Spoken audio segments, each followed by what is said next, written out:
Another version of alien intervention in the lives of humans. However, this time they are not engaged in physical enslavement of humanity, but in the search of the soul's location. Trying to resist the invasion of his inner world, the hero accidentally flew into outer space and learned the shocking truth that the Earth is a laboratory of the gods and is flat. A night city. A man looks at his watch, both hands pointing to 12. At the same time, another man wakes up in the bathroom. He does not know who he is, where he is, or how he got there. However, he finds clothes and a suitcase full of belongings. After getting dressed, he walks out the door and knocks over an aquarium. Catching a goldfish, the man releases it into the bathtub. Opening the suitcase, he finds a postcard with the words Shell Beach in it, which awakens some memories. Suddenly the phone rings, and the man with the watch says that the hero's memory has been erased and that experiments have been conducted on him. He has to run urgently because they're already after him. At this moment, the man notices a dead woman's body covered in bloody drawings. He jumps out of his room and rushes to the stairs as a sinister-looking trio emerges from the elevator and heads for his room. The clock strikes 12 when the man descends into the hotel lobby and is surprised to see that all the people around him are asleep. But they soon wake up, and the porter calls the man by the name Murdoch and informs him that he left his wallet in the machine, and claims that he has been staying at the hotel for 3 weeks. On his way out to the boardwalk, Murdoch dumps his suitcase, while the porter goes up to his room and encounters the pale men dressed in black. He is shown an unusual syringe, asked questions about Murdoch, and then in one fell swoop is put to sleep. In the meantime, Murdoch's wife Emma sings on stage at a club. Afterwards, she receives an invitation from a certain Dr. Schreber, who informs her that he is a psychiatrist and is treating her husband for a mental disorder caused by her infidelity. Emma claims that she has not seen her husband in 3 weeks. The doctor asks the woman to treat her husband more kindly. He has had a real shock. He may now be suffering from hallucinations and violence. Therefore, Emma should call him if she meets John. At this time, there is a phone call in Inspector Frank Bumstead's house, which interrupts his musical exercises on the accordion. He soon arrives at the hotel where the murder took place. The body of a call girl, the 6th in a while, has been found. But this time they have the name of the suspect, D. Murdoch. The inspector goes up to the room, hearing the news that Detective Walensky seems to have lost his mind. John, wandering around town, suddenly remembers a wallet to pick up from a vending machine and goes to a diner with a call girl smoking at the entrance. The wallet is behind a glass door, but the man can't remember how to open it. At that moment, a couple of policemen enter the diner, and John, straining to open the door with his mind, takes the wallet. One of the policemen stops him, but the call girl comes to the rescue. Taking the man under her arm, she advises the police to look for the killer and takes John with her. Bumstead continues to look around the room and is baffled by the rescue of the fish. Would a cold-blooded killer do that? At this point, Detective Walensky runs into the room, screaming that someone is watching them all and wondering if the others notice it. The man is taken away, and Bumstead and his assistant go to Walensky's office, where they find a pile of collected evidence of some incomprehensible kind. The inspector is looking at the strange spiral-shaped prints from the crime scene when he's distracted by Emma. The woman has come to file a missing persons report on her husband. Hearing the name, Bumstead takes her to his office and informs her that John is suspected of the murders. Emma doesn't believe it. Meanwhile, John examines the pictures of his wife and documents found in his wallet. And when he sees a little girl peeking out of the next room, he leaves. Outside, he looks at the Shell Beach postcard again and finds himself under a large billboard of the place. Then he finds clippings in his pocket about the details of the murder, which he reads and becomes despondent. At this point, a man in black calls out to him and orders John to go to sleep, but he does not respond. Astonished, the enemy pulls out a knife. And then something incomprehensible happens. The wooden floor beneath the man in the cloak breaks and he flies down. The men accompanying him also take out knives, but John, with the force of his gaze, breaks the planking beneath them and they too fly down. The others are very surprised. He knows how to tune up. Meanwhile, John does get off, but manages to grab hold of the ropes and then destroys another enemy. He stares in amazement at the strange substance in the alien's head, which does not look like a brain. Then he flees the place. The action shifts to a dark hole where there are already many such aliens. They panic because Murdoch is dangerous, but the ruler of the aliens insists on catching John, otherwise they will never know his capabilities. Meanwhile, Emma catches John in the apartment. He finds the keys in his pocket and figures out where his home is. But he does not recognize her and knows nothing about the doctor or her betrayal. At this time, a messenger from the Men in Black informs the doctor of John's skills.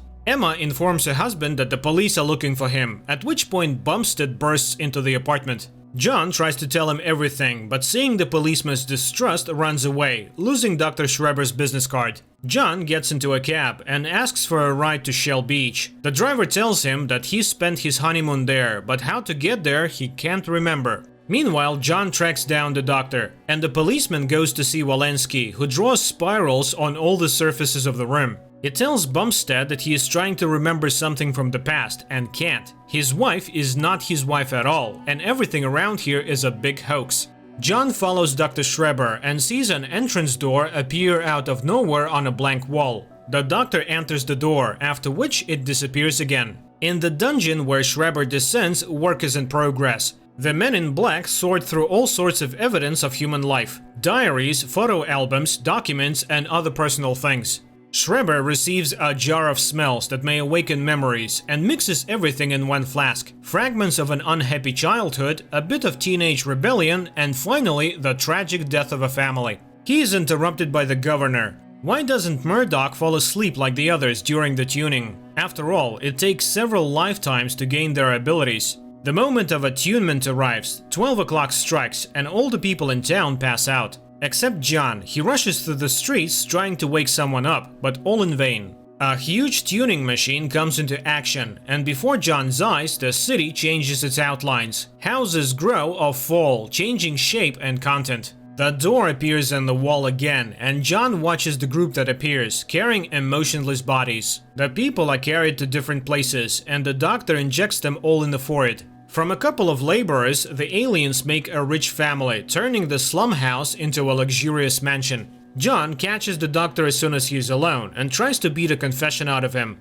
and enraged, he throws him a few feet away. The doctor explains that John has alien powers and can change reality through the power of his will, and he will teach him how to manipulate this power to get his city back. Then John notices a new door and escapes, and the Man in Black grows up in front of the doctor. The adjustment is over, and the city awakens and lives on without noticing any change. Meanwhile, the governor is informed that Murdoch interfered with today's tune-up, which means he's much stronger than they thought.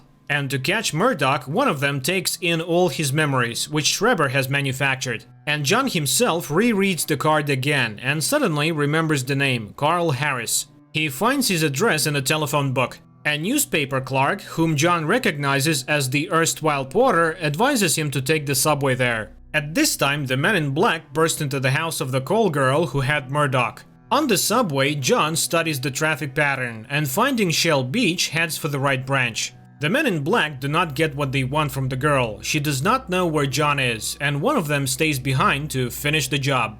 John is advised to take the express train, but the train does not stop at this station. John is stunned, and then suddenly Walensky comes up to him. He explains that you can never get out of the city. He has seen people put other people's memories into them until they no longer understand who they are. True, there are glitches when someone doesn't fall asleep. He's one of them, and so is Murdoch. There is only one way out. With these words, the man throws himself under the train. And the Men in Black find Emma, with the receiver of John's memories speaking his words to her. Remembering the story of the available girl, she goes to her house and finds a mutilated corpse. Her hysteria is interrupted by Bumstead, who has been following her. At this time, John comes to a man who claims to be his uncle by the name of Carl and shows him old slides showing Murdoch as a child. All the pictures were taken at Shell Beach in the sunlight, but how to get there the uncle can't remember. And then John sees in his photos a huge scar that was left by the fire in which his parents died.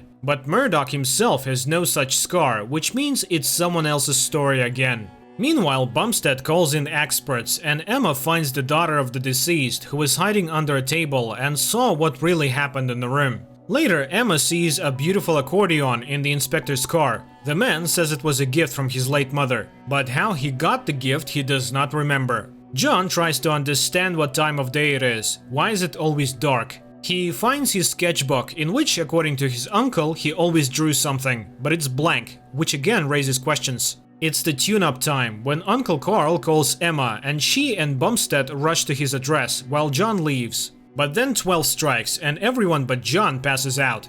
Outside, Murdoch sees the aliens and tries to run away. The houses around him change and John struggles to get to the roof, where he encounters one of them. John grabs the alien and he confesses that they have created a city based on stolen memories because they want to become human but don't yet understand how. They alter people's memories every night, trying to figure out what makes people human. Everything was going fine, but Murdoch suddenly started affecting the world just like them. Then the alien breaks free and throws John away. John falls down but manages to grab the railing of the stairs. But the houses continue to shift. John manages to climb through the nearest window and his pursuer is smashed against the wall. But an alien child with a knife is on his trail. John jumps out the door and finds himself outside the house. He hangs high above the street as the enemy sinks his teeth into his arm. But then a pipe grows nearby, which Murdoch grabs to go up to the roof. The tune-up ends, the city comes to life, but John is surrounded by the aliens.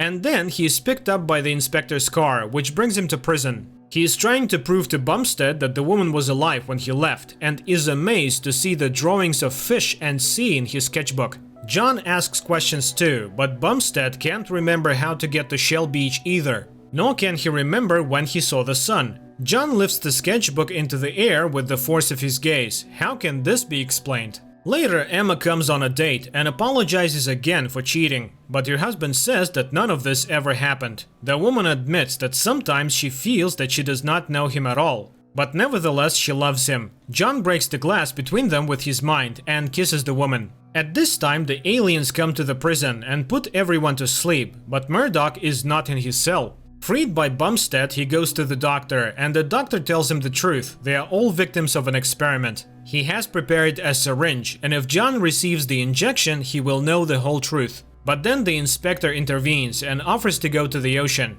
But there is water splashing where the bridge used to be. Meanwhile, the aliens change Emma's memories. The men get into a boat, and on the way, Schreiber tells the story. First darkness descended, and then the strangers came. They kidnapped and brought people to this place. And then they began experiments, changing memories, family, friends, and personalities. All the while they watched the results. Would a person become a murderer, for example? Or is a person more than just a memory? The aliens think that they will find the soul if they learn how memory works, because their memories and minds are collective. Their race is on the brink of extinction, and they hope to be saved. But John has begun to resist, which means he can cope with their machine that changes the world with the power of thought. Schreiber was allowed to keep his skills as a scientist because he was needed as a tool, but the rest of his personality traits are just as obliterated. Nor does he remember where the people were brought from. The trio finally makes it to Shell Beach, but it turns out it's just a wall surrounding the town. Murdoch and Bumstead break down the wall that reveals space?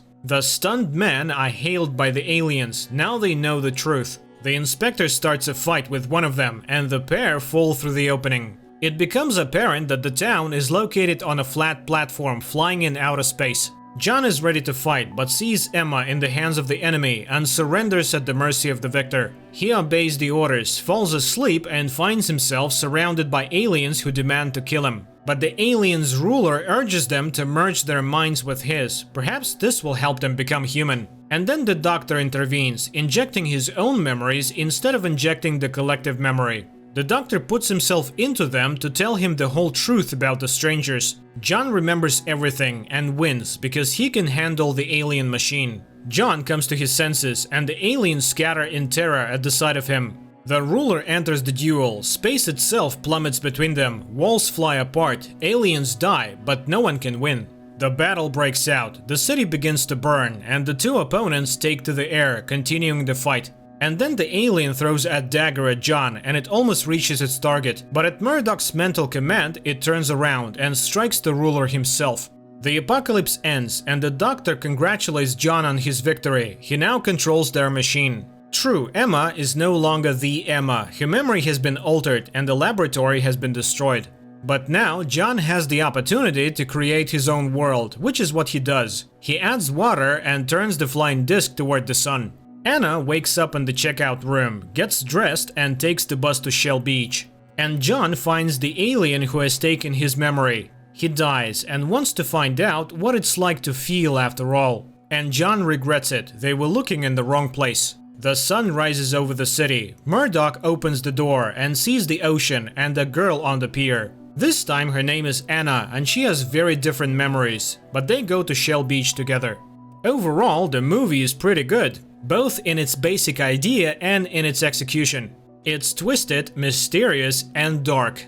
And despite the fact that it was made more than 20 years ago, it looks no worse than modern films.